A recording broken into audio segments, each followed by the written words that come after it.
Pagi hari ini kita lagi akan mempelajari mengenai how we finish well, ya. Bagaimana kita nantinya sementara sekarang berjalan, nantinya kita mengakhiri perjuangan iman pertandingan kita dengan sempurna.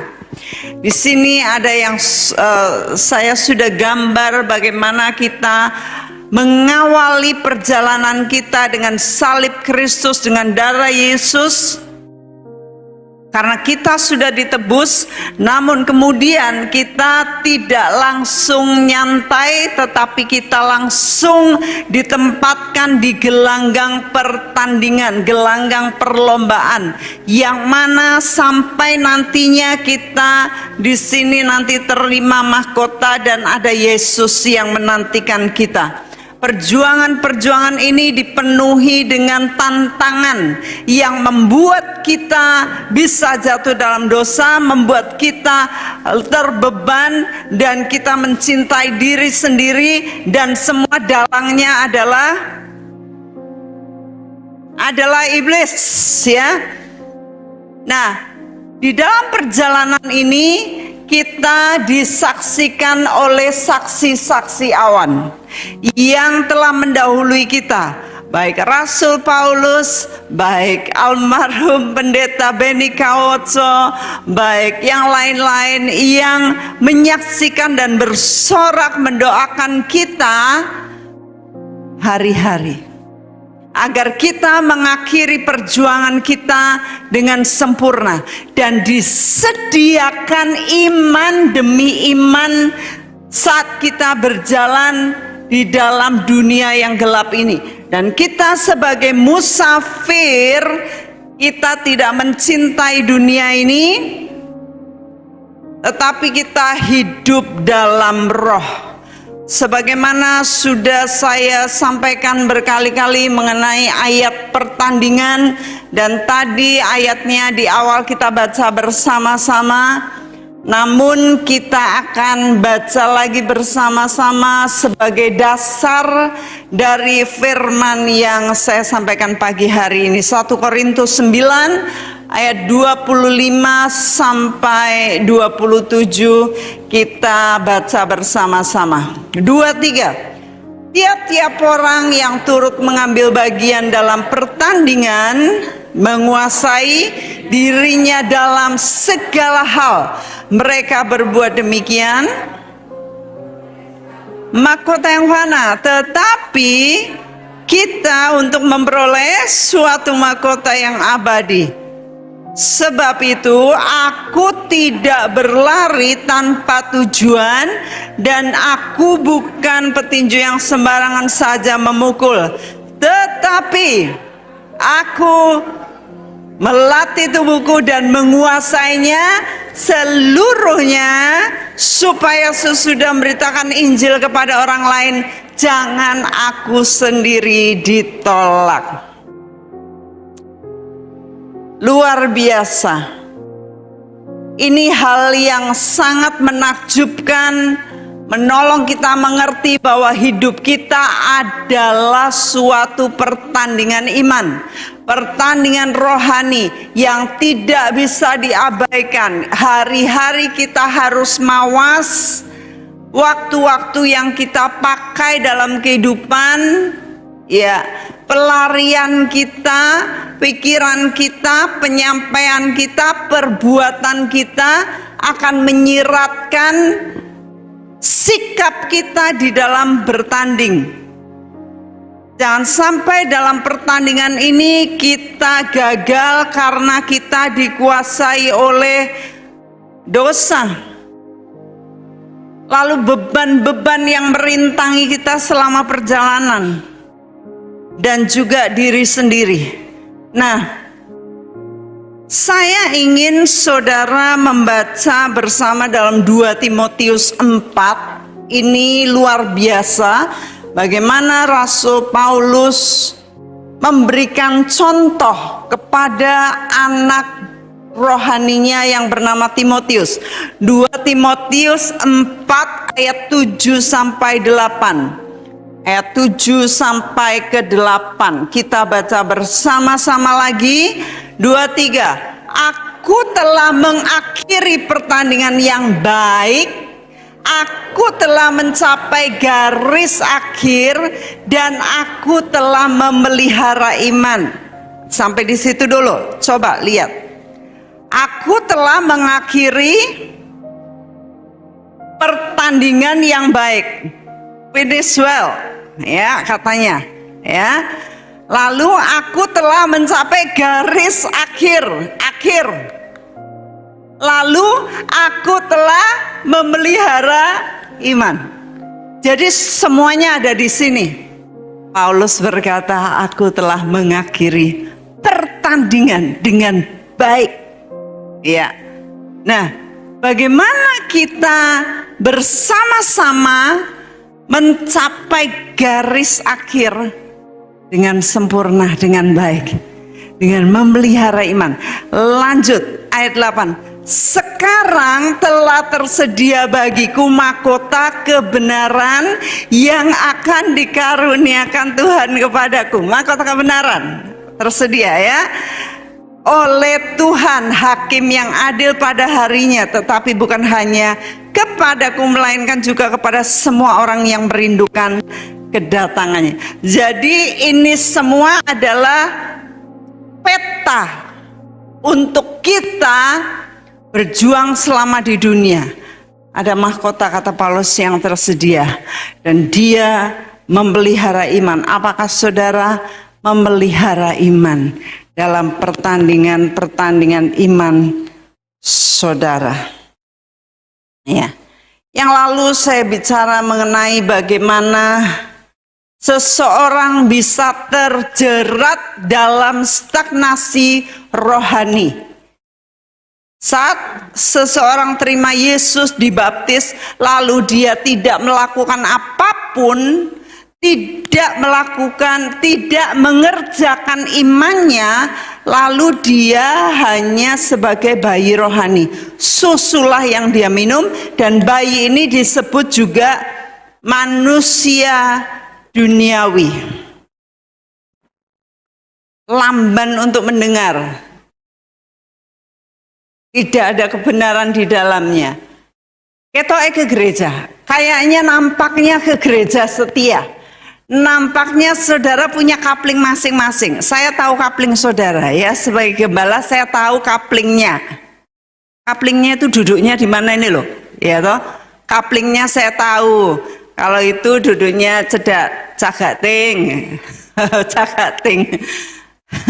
Kalau yang ini duduk depan cagak. Kalau ini depan nomor 3 baris keempat. Kalau ini baris ke situ saya tahu. Ya, ini ada kaplingnya masing-masing. Setiap minggu anget itu kursi. Ya. Tapi apakah saudara berjuang dalam iman? Ini yang Tuhan minta. Ini yang diharapkan dan diberi contoh oleh Rasul Paulus. Bagaimana kita tidak hanya mendengarkan firman tiap minggu, bertahun-tahun, mungkin saudara udah dengar firman ini dari zaman bahula, ya. Tapi apakah saudara menjadi pelaku dari iman tersebut? Banyak orang yang lamban mendengar sebagai jemaat yang sudah lama, tapi tetap jadi bayi gede, bayi raksasa, ngempeng terus, susu terus, yang enak-enak, yang ringan-ringan. Jadi sepinter-pinternya jemaat berargumen, tapi kalau nggak taat, suka melawan. Bayi rohani. Cuman pinter ngomong, pinter silat lidah, tapi nggak taat. Setua-tuanya umurnya, seseringnya, sesetia-tianya ke gereja, ya. Tapi kalau suka ngambekan, suka jegadel, suka melakukan hal-hal yang tidak berintegritas. Iya, hal-hal yang tidak berintegritas, yang nggak senonoh, yang sembunyi-sembunyi, yang nggak mau orang tahu, ngumpet-ngumpet supaya orang tua nggak lihat, ya, supaya orang lain nggak lihat apa yang dilakukan. Tetap namanya bayi rohani. Mbok sudah pinter khotbah, pinter berargumentasi teologia, tetap bayi rohani. Pola pikirnya karnal. Karnal itu kedagingan, ya. Yang lalu kita sudah baca dari, nanti sebentar kita baca lagi, ya. Jadi saat kita tidak bertumbuh, tidak berubah, nggak pakai iman kita, bayi, ya. Saya tentunya sebagai gembala saya sedih, ya. Kalau saudara saya dengar ngomong gini, wah, outingnya kuwi larang, larang, rasa melu, ya. Kalau gratis ikut, ya.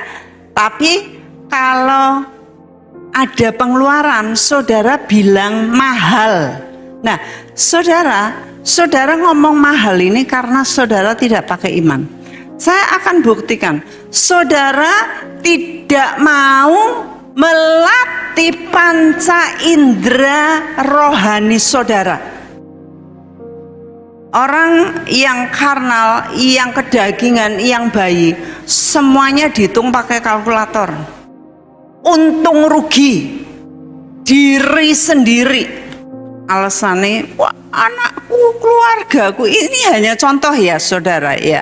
Saya nggak ngomong tentang outing, tetapi ini kan baru, fresh sekali saya dengar mahal, ya. Karena apa? Saudara tidak melatih iman. Kita lihat dari 1 Korintus 3 ayat 1 sampai 2. Kita baca bersama. Dan aku, saudara-saudara, pada waktu itu tidak dapat berbicara dengan kamu seperti kepada, iya, tetapi hanya dengan manusia duniawi, belum dewasa dalam Kristus. Susulah yang kuberikan kepadamu, bukanlah makanan keras, sebab kamu belum dapat menerimanya, dan sekarang pun kamu belum dapat menerimanya. Aduh, ya, ini Paulus bahkan bisa mewakili orang zaman sekarang, padahal zaman dulu itu. Tetapi seperti ini, yang saya sedihkan, dapat menyuarakan kesedihan saya. Kapan bertumbuhnya? Minggu lalu ada seorang bilang, Bu, saya sudah punya SIM. Loh, kok orang ben-ben? Kok baru sekarang? Ya, itu menyenangkan saya, tetapi di lain pihak menyedihkan saya. Tapi ada seorang yang membanggakan saya. Ini saya dengar laporannya. Dia orang yang sangat sederhana, mungkin paling sederhana di antara semua-semua yang mentereng di sini. Tapi dia bilang gini, saya mau ikut outing, nabung sidik. Nabung sidik. Loh, ini lagi sidik ngaten. Dia bilang, saya mau ikut karena saya mau menyenangkan Tuhan. Wah, terenyuh hatinya Tuhan, terenyuh hati saya. Itu orang yang punya iman. Panca inderanya terlatih, imannya terlatih. Panca indera itu apa, saudara? Penglihatan, duite sidik. Penglihatan, pendengaran, larang, mahal, ya, panca indera. Tetapi orang tersebut bilang, saya hanya mau menyenangkan Bapak saya. Loh, itu luar biasa. Saudara kalau nggak dilatih, kalau nggak, saya ini ngomong melatih saudara. Tapi kalau saudara nggak mau ya nggak apa-apa, gitu ya. Saya udah melewati. Saya mendengarkan firman dari orang tua saya sejak kecil. Tuhan sanggup memenuhkan semua kebutuhanmu menurut kekayaan kemuliaannya dalam Kristus. Tapi orang tuaku nggak pernah ngasih aku sangui. Saya dapat duit dari mana? Orang tua saya gembor-gembor tentang iman. Tapi kami kekurangan. Cukup nyekolah kayak anak, mepet-mepet, ngirit-ngirit. Ya. Saya bilang saya mau mencobai Tuhan. Saya bilang sama Tuhan, Tuhan, saya mau sekolah di sekolah terbaik di seluruh dunia. Kalau Tuhan benar-benar Tuhan yang dikotbahkan oleh orang tua saya, dan yang saya baca di Alkitab bahwa segala sesuatu tidak ada yang mustahil bagi orang percaya, saya percaya Tuhan, saya mau sekolah di sekolah yang terbaik. Tiba-tiba seorang memberikan alamat kepada papi, nama sekolah di Korea. Saya bilang itu buat saya. Papi bilang, ini buat Dani. Saya bilang, Dani wis duwe calon, gak mungkin ditinggal. Tapi saya waktu itu single. Sekarang ya masih single, maksudnya saya pernah punya pacar ya. Jadi waktu itu saya nggak pacaran, jadi ya sudah, ini saya Tuhan, ya. Dan benar, ya Pak Dhani nggak ninggalin yang senyum-senyum di depan cantik manis ini ya. Saya, tapi nggak ada duit. Saya bilang saya berangkat. Terus caranya piye? Gak ada duit, saudara ngarepin papi mami, gak mungkin. Gak mungkin, sudah. Ke Korea itu zaman itu loh, 94. Tahun 94 tuh saya berangkat ke Korea. Tahun 93, mau ngumpulin uang dari mana, sangu duit aja ndak pernah dikasih orang tua saya. Tapi kalau saya tidak beriman, tidak melangkah, ya, memperjuangkan perjalanan, nanti saya mau ngomongin. Sebab tanpa iman tidak ada seorang pun yang bisa memperkenankan Tuhan. Kalau kita yang kita latih hanya panca indera jasmani kita wis ora duwe rasa macem-macem, wis dhewe ngene wae, saudara nggak akan bisa kemana-mana. Saudara akan buntet-bantet di sini jadi bayi rohani selamanya. Tapi di sini saya ngajarin saudara untuk beriman. Jangan menyatakan, menyampaikan hal-hal yang kelihatan di mata saudara. Panca indera jasmani saudara yang bilang aku randuwe, aku wong cilik. Saudara, saya ini dari tempat ini nggak punya, masih banyak saksinya. Ya, masih banyak saksi hidup di sini, masih muda-muda pun jadi saksi kok. Gak pernah disangoni, ngontel numpak pit ngeterke adikku PP ke pasar lagi, kepanasan, ndak pakai topi zaman itu, kukule oke, ya jerawatan, hitam wajah saya, minder, gak mungkin kalau pakai panca indera jasmani, nggak mungkin saya bisa kemana-mana. Tapi apa yang nggak mungkin bagi Tuhan? Apa yang nggak mungkin bagi orang percaya? Itu sebabnya saya ngajarin saudara percaya. Jangan kembangkan panca indera jasmani saudara. Terus ngomongi aku ora duwe. Lah wong duite sithik nganggo SIM, gawe SIM, nggo apa gawe SIM? Tanpa SIM aja saya bisa keliling Surakarta. Gitu. Gak pernah dipegang polisi. Ya, saudara bilang gitu. Ya, tanpa helm aja saya selamat, saudara. Kemarin Pak Joko naik Brompit, kayak ada yang dorong, sublek, mukanya itu sampai natap ke dashboard depan. Bu, jatuh ya. Untung katanya, untung pakai helm dan untung digantol ke helmnya. Coba tidak, lebih parah lagi. Saya ngomongin saudara, semuanya demi kebaikan saudara.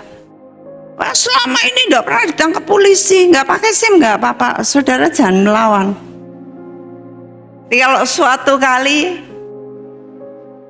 saya nggak mau jaga, ya.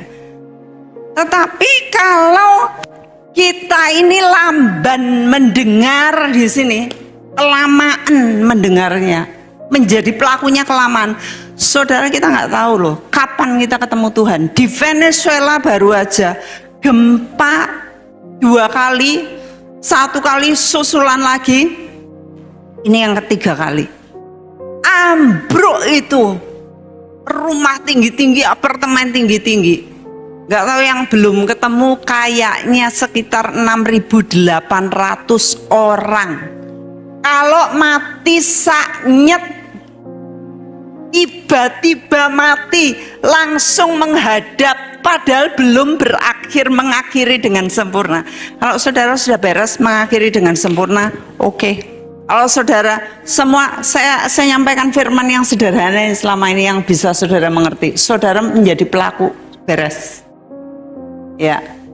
Nah, tetapi jangan terus-menerus minum susu. Gak mau melakukan firman Tuhan, gak mau melatih panca indera, ya. Susulah yang aku berikan, bukan makanan keras. Karena panca inderanya tidak terlatih. Angel katanya, larang. Aku wedi. Itu melatih panca indera jasmani. Kalau gitu terus, ya. Orang yang hidup dalam daging, stagnasi rohani ini macet, mandek, ya. Rohani mandek secara rohani itu, mereka bersifat daging. Sifatnya bukan roh, sifatnya kedagingan, pikirannya kedagingan, semuanya dirasa sulit. Mereka tidak punya Tuhan yang maha kuasa.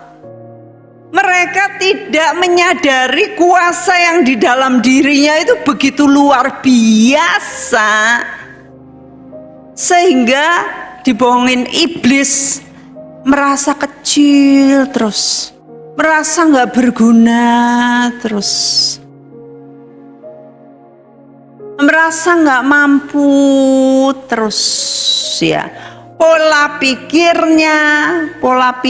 nggak diubah, gaya hidupnya nggak diubah, yo ngono terus, ya. Kodratnya nggak diubah dan dikendalikan oleh keinginan daging,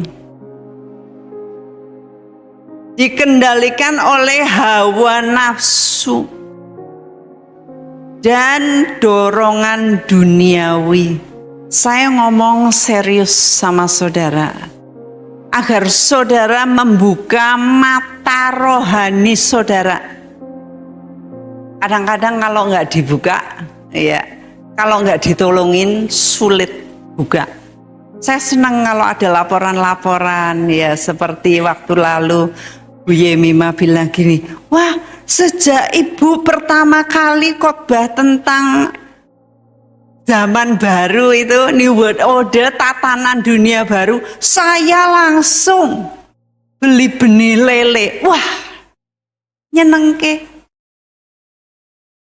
Jadi tidak jadi, ya belajar, kita akan mengarah ke sana. Kita butuh iman. Kita nggak tahu masa susah seperti apa nanti, tapi yang percaya Tuhan berkati. Ya, nah kalau orang yang rohaninya ini bayi pentet terus, susu terus, nggak mau maju, nggak mau bergerak, apa-apa ngurai iso, nggak bisa, aku nggak bisa. Itu mahal, aku nggak bisa, sejano iso. Tapi mulutnya, iman negatifnya ngomong nggak bisa, ngomong mahal, padahal ada uang, tapi ngomong mahal. Saudara, imannya nggak naik. Saya waktu ngomong mau ke Korea nggak ada uang, tapi saya bilang saya mau berangkat. Karena apa? Saya punya Tuhan yang besar. Dan waktu saya mau berangkat, uang itu ngucur. Saya nggak bantu Tuhan loh, saudara. Saya nggak ngomong gini, doakan ya, saya mau ke Korea. Saya nggak mau. Itu nggak murni namanya. Saya cuma ngomong sama Tuhan. Dan uang datang. Uang datang. Sesuai dengan permintaan saya. Kita harus membangkitkan iman. Orang yang dewasa rohani, dengar baik-baik, hidupnya tidak dikendalikan oleh apa yang mereka lihat, apa yang mereka dengar, apa yang mereka rasakan,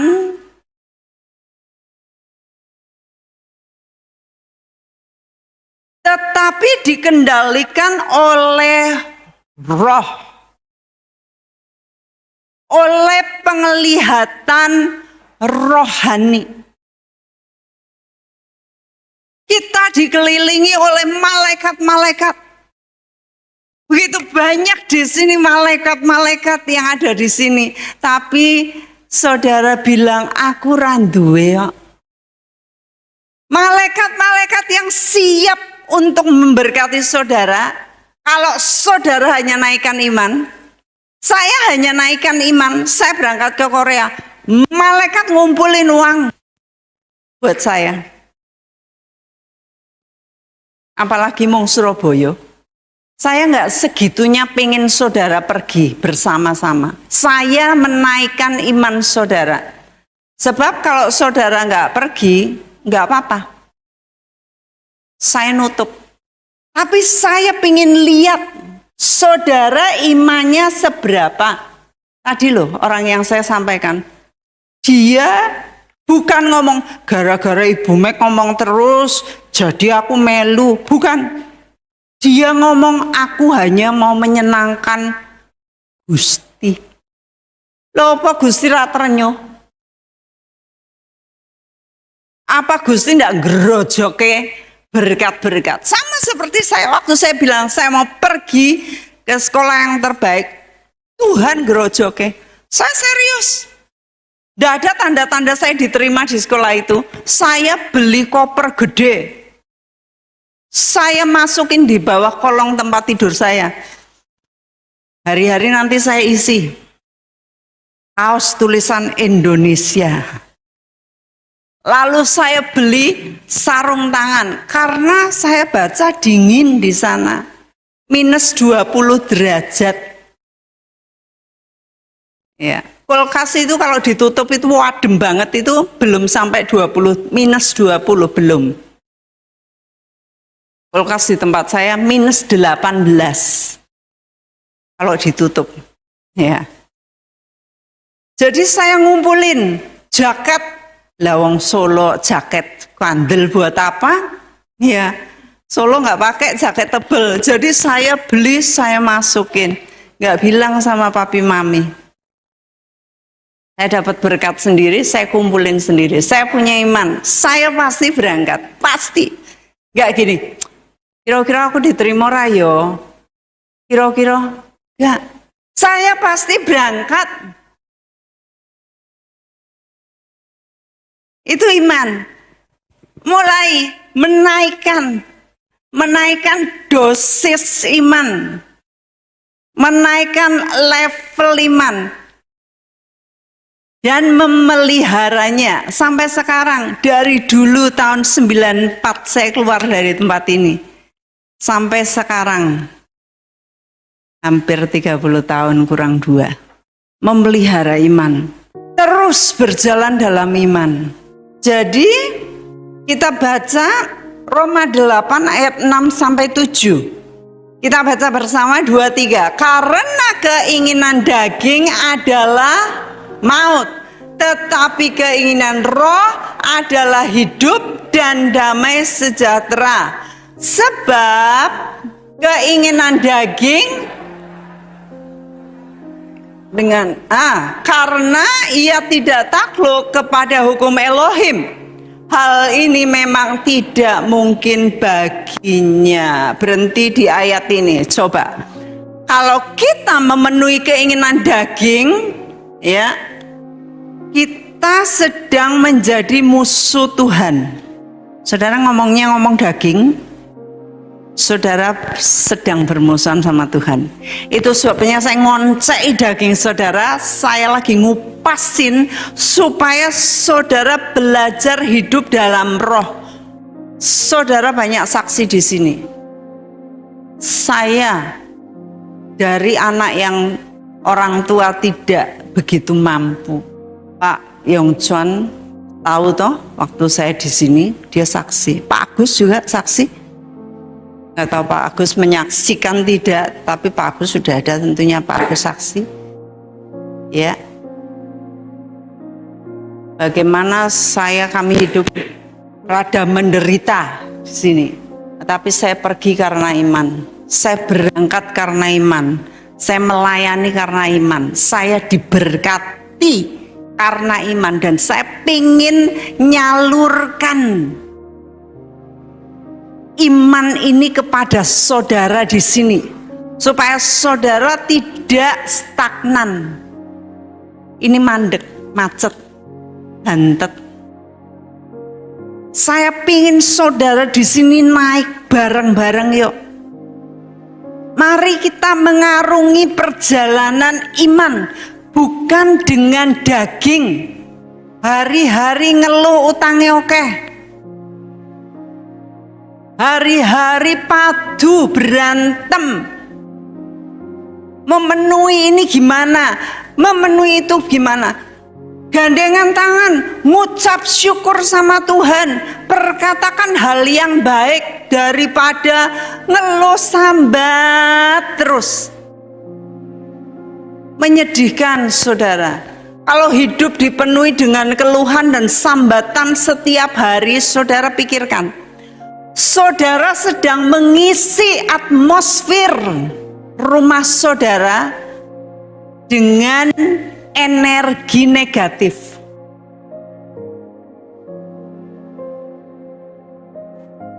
Tapi kalau saudara dalam keadaan kepepet apapun, saudara bersukacita, puji Tuhan. Saudara sorak-sorai, saudara sedang mengisi atmosfer saudara, rumah saudara dengan iman. Dikumpulke oleh malaikat pujian-pujian kepada Tuhan dan dibawa sebagai dupa di hadapan Tuhan. Tuhan memberkati. Kalau saudara ngeluh hari-hari, wah iblisnya sorak-sorai, senang terus, paduo terus, berantem terus, gak ada habisnya. Nyalahke terus satu dengan yang lain, salahin terus. Nyat saya salah kue dewe terus. Ya, iblis yang seneng, rumahnya gelap, energinya negatif, hari-hari anyel atine. Pergi ke sana ndeloki rupane anyel. Pergi ke sana, anyel memang anyel. Ya. Semuanya negatif, anyel, nggak baik atmosfernya. Tapi kalau saudara mengubah keadaan itu, mengubah keadaan saudara, mulailah mengucap syukur. Mulailah dari mulut saudara, mulai dewasa, nggak susu.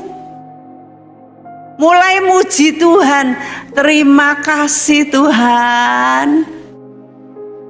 Aku nggak lihat dengan mata jasmani. Aku nggak dengar dengan kupingku jasmani ini. Hari-hari ini ngomongin kayak ngono sambat terus, tapi aku nggak mau. Puji Tuhan, haleluya. Aku ngucap syukur sama Tuhan. Loh, apa Tuhan nggak terenyuh lihat anak-anaknya nih loh?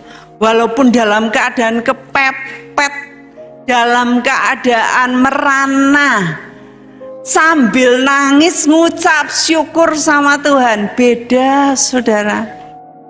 Itu mulai dewasa rohani. Jadi dalam keadaan saudara terbeban, kepepet, masalah, ujian apapun, yang keluar bukan daging, bukan hawa nafsu, bukan dorongan duniawi, tapi mulai saudara ubah pola saudara, ubah di switch. Jadi saudara bukan manusia seperti biasa, seperti tetangga-tetangga saudara terus. Hari-hari bisanya cuma nongkrong sambat. Hari-hari ngerasani ngomongin tetangganya, ngomongin suaminya, ngomongin mertuanya, ngomongin iparnya. Tapi saudara beda. Masuk kamar saudara berdoa.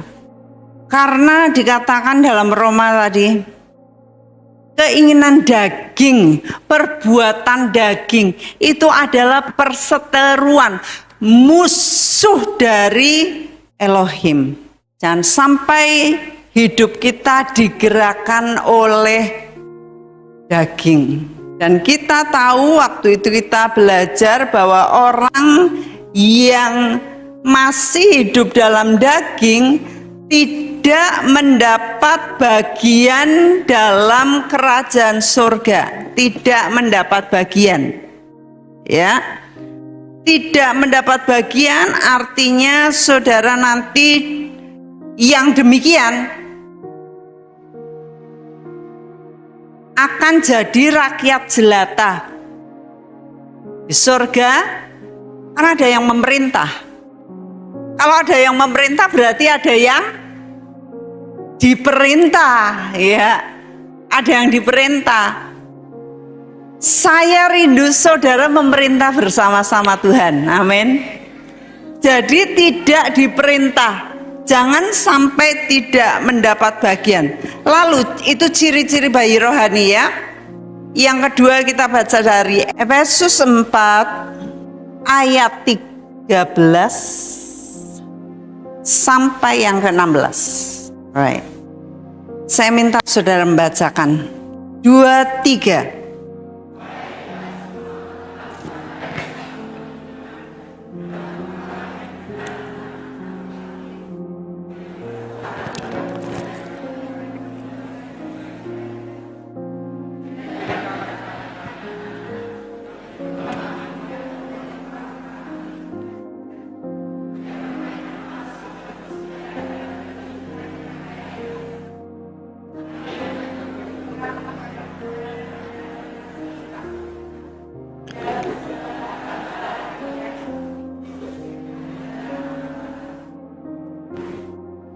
Daripada nyala seluruh tubuh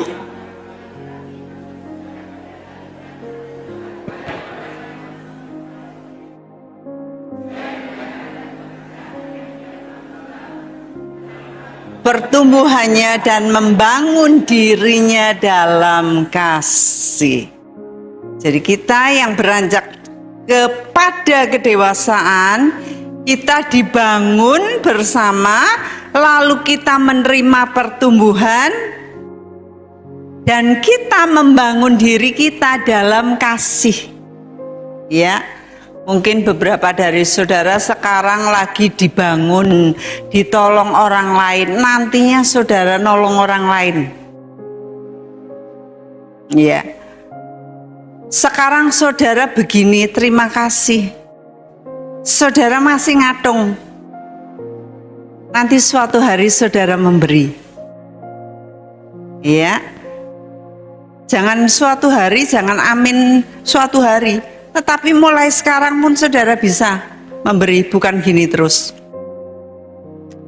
Baik, nah, di sini dikatakan sampai kita semua, saya rindu, kita semua mencapai kesatuan iman dan pengetahuan yang benar tentang anak Elohim.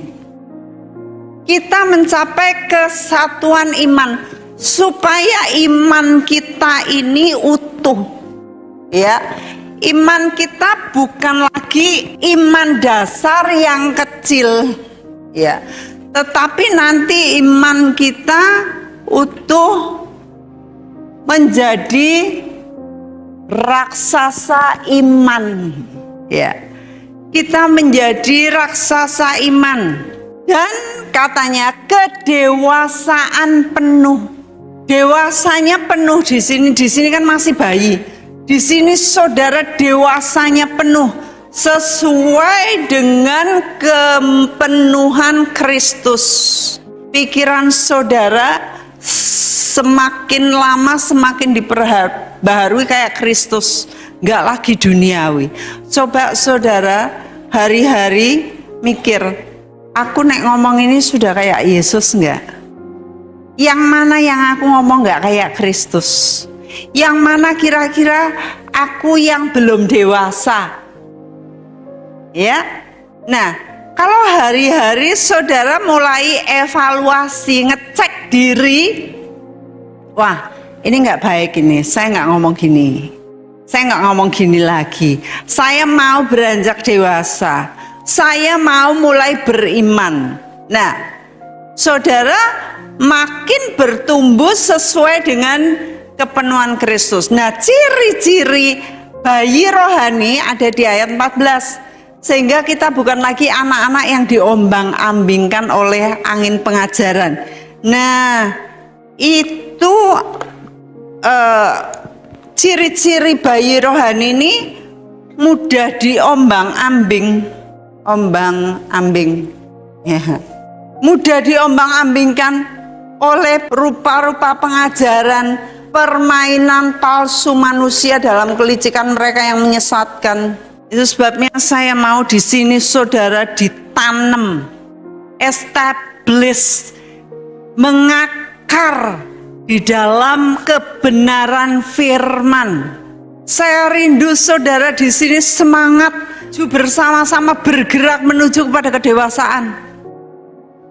Ada beberapa yang saya bilangin beberapa waktu, kamu mbok gini, kamu mbok gitu. Ya Bu, saya lihat berikutnya dia sudah berubah. Wah, seneng. Saya bilangin lagi, saya doakan kamu jangan inilah, kamu beginilah, kamu sesuai dengan firman hidupmu. Ya Bu, berubah. Wah, senang. Saya dengar kabar ada berubah. Wah, senang. Ada yang diomongi bolak-balik nekat. Nekat gak berubah-berubah. Ya, bayi rohani menyedihkan hati saya. Tetapi yang dewasa rohani 15 dengan teguh berpegang pada kebenaran. Teguh berpegang kepada kebenaran, enggak lagi mau berdosa, enggak lagi mau megang gondeli beban. Minggu lalu saya sudah kasih formula saudara bebas dari beban kan? Masih ingat enggak gimana? Ada yang ingat? Enggak ada yang ingat. Padahal itu penting banget, super penting. Untuk kita bebas dari beban yang akan terus-menerus datang mencobai kita. Setiap hari sampai kita ngadep Tuhan itu kita ada beban. Minggu lalu saya kasih formula supaya saudara enggak gendong beban terus ya. Kalau saudara gendong beban, kelihatan sekali di wajah-wajah saudara. Coba lihat sebelahnya, coba lihat sebelahnya. Kerutannya, terus mulutnya loh. Kalau menang, ngene atau ngene. Sininya garisnya kenceng atau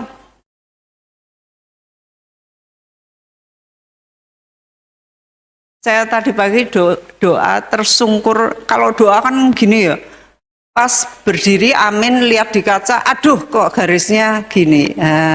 Terus gini-gini olahraga. Kelihatan orang yang nanggung beban, yang hidup dalam daging. Kelihatan wajahnya. Ya lihat tadi, kira-kira bebannya berapa kilo sebelahnya itu. Bebannya berapa kilo nanggung beban. Ya saya bilang, wah mbok rambutnya dicet, mbok wajahnya didempul, ya kan? Mbok bajunya mahal-mahal, gak akan bisa menutupi beban. Gak bisa saudara. Mbok senyum sebentar, nanti melotrok meneh. Kayak kata wae melotrok. Yang melotrok apanya? Bukan. Yang nanggung bebannya melotrok apanya? Iya. Esok go kates. Ya. Pagi-pagi kok bawa pepaya ke sini ya. Jangan saudara. Karena saya sudah ngomong sama saudara, saya itu belajar mengenai melepaskan beban itu udah puluhan tahun yang lalu. Berlutut menangis, gue sih seneng sapa? Yang seneng iblis, saudara kalau saya nangis. Terus kalau nangis kan pasti gini loh, mewek pasti kan kebanyakan nangis, kebanyakan mewek kan ini loh. Uratnya ini kan turun. Itu kan pasti nangis gak ada ya. Gak ada. Nangis kebanyakan pasti turun kan wajahnya. Nah ini beban. Saya rindu saudara di sini bebas beban. Amin. Hidup dalam iman, bebas beban, diberkati luar biasa menurut kekayaan kemuliaan Kristus. Itu yang disediakan Tuhan itu. Tuhan itu menyediakan kekayaan dan kemuliaannya dalam Kristus. Gede banget loh. Kemarin kami doa puasa di sini, Bu Bejo yang menyampaikan renungan. Saya ulas lagi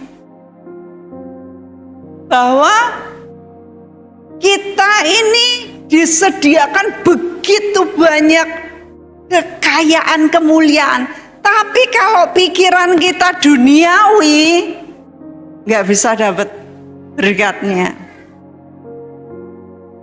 Ngoyo sepanjang hidup kerja,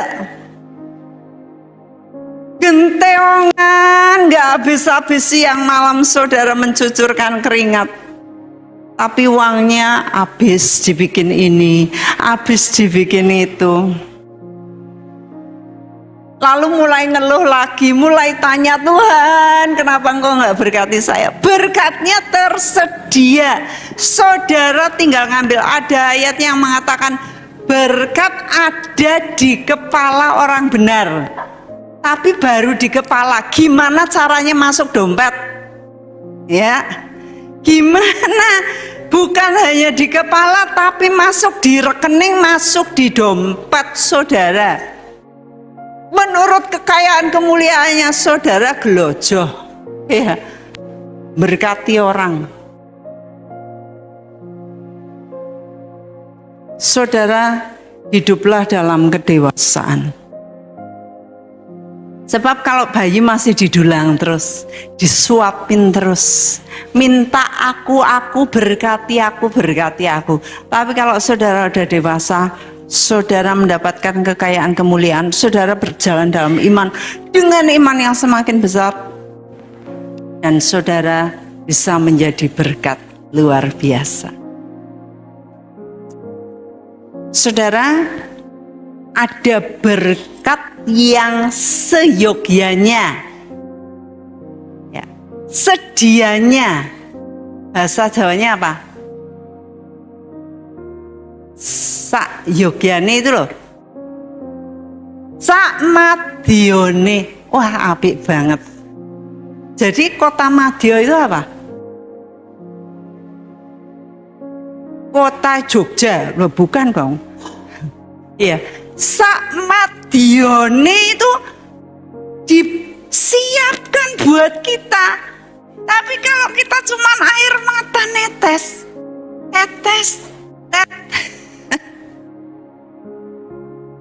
itu kesumbat, berkatnya tuh encrit. Loh saudara, larang encrit.